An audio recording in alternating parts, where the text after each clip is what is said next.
Welcome to our channel Jaya Das Mondal agriculture things. আজকে আমি কি রান্না করছি আপনাদের সঙ্গে একটু শেয়ার করে নিই, কারণ সকাল থেকে আজকে বুঝতেই পারছেন আরজি করের ঘটনার আজকে রায়ের কথা ছিল। আমি সকাল থেকে টিভির সামনে বসেছিলাম, এখন দেখি বেলা 2টো বেজে গেছে। কি করি চিন্তা ভাবনা করতে করতে এই যে এখন আমি তাড়াতাড়ি করে রান্নাতে এসেছি।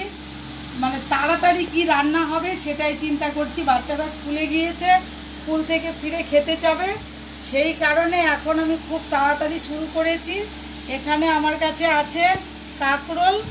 এই কাঁকরোলটাকে আমি ভাতে সেদ্ধ দিয়ে নিব, তাহলে সেদ্ধ হয়ে গেল। তারপরে এটাকে ভিতর থেকে খুলে বের করে নিয়ে ওর মধ্যে মশলা দিয়ে পোড় করে কাঁকরোলের পোড় তৈরি করব।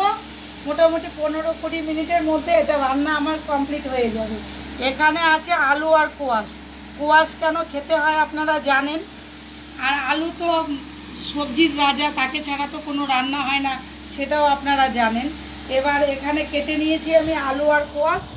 আমার 4 ওভেনের গ্যাস, 4টা ওভেন আমি ফটাফট 4টায় বসিয়ে দিব, হয়ে যাবে। একদিকে বসাবো ভাত, আরেকদিকে কাঁকরোল দিয়ে দিব ভাতে সেদ্ধ, আর এখানে হচ্ছে আপনার কোয়াশ আর আলু, কোয়াশ আলু দিয়ে একটা তরকারি করব। এখানে আছে আপনার এই যে কাঁচা কলা কেটে রেখেছি, আর একটু কেটে নিতে হবে। এবার কাঁচা কলাটা আমি কি করে কাটলাম সেটা আমি আপনাদেরকে একটু বলে দিই। প্রথমে জলের মধ্যে একটু নুন দেবেন আর একটু হলুদ দেবেন, দিয়ে জলের মধ্যে কাঁচা কলাটা ভিজিয়ে রাখবেন। দেখবেন ওর যা কষ আছে সেটা সমস্ত ছেড়ে দেবে হলুদের মধ্যে।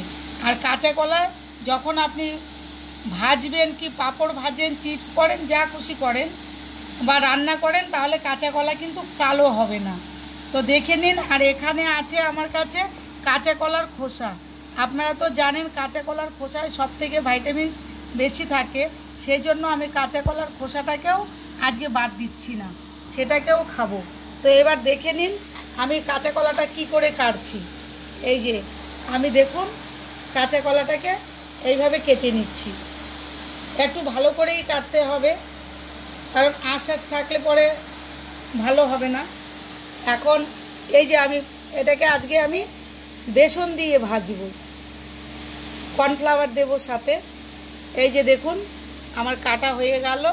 এবার আমি এইভাবে ওকে জলটার মধ্যে ভিজিয়ে দেব, কষটা ছেড়ে দেবে। এই দেখুন আমার হাতও কালো হয়নি।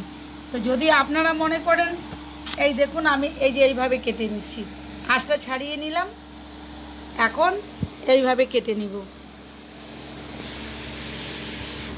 তাহলে যখন আমি বাটবো, এটা পোস্ত দিয়ে বা সর্ষা দিয়েও বেটে খেতে পারেন, একটা দারুণ খেতে হবে। দেখুন শুধু মাছ মাংসের মধ্যেই তো আমরা বাঙালি ডুবে থাকি না, আমরা বাঙালি প্রচুর খাবার খাই। কাঁচা কলা যে কত ভাইটামিনস আছে সকলেই জানেন, সেটা আমার নতুন করে বলার আর কিছু নেই। এই যে আমি বের করে নিলাম, এইভাবে কেটে নিলাম। এখন এটাকে আমি তেলে ভাজবো একটা একটা করে। আমি 1 ঘন্টার মধ্যে রান্নাটা কমপ্লিট করব। 4টার মধ্যে মেয়েরা চলে আসবে স্কুল থেকে।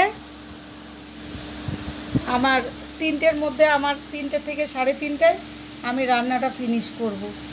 তো দেখে নিন বন্ধুরা, এইভাবে যদি কাঁচা কলাকে আপনি ভেজে খেতে চান খেতে পারেন। যদি মনে করেন এরকম করে কেটে রাখবেন, তাহলে পরে আরেকটা কাজ করতে পারেন। আপনি যদি মনে করেন হলুদ দিতে না চান, আপনি চাল ধুয়ে চাল ধোয়ার জল দিয়ে দেবেন, তাহলে পরে আর কাঁচা কলার মধ্যে কোনো কষ থাকবে না বা আপনার হাতেও লাগবে না। এই দেখুন আমার হাত কালো হয়নি। এবার ধুয়ে নেব।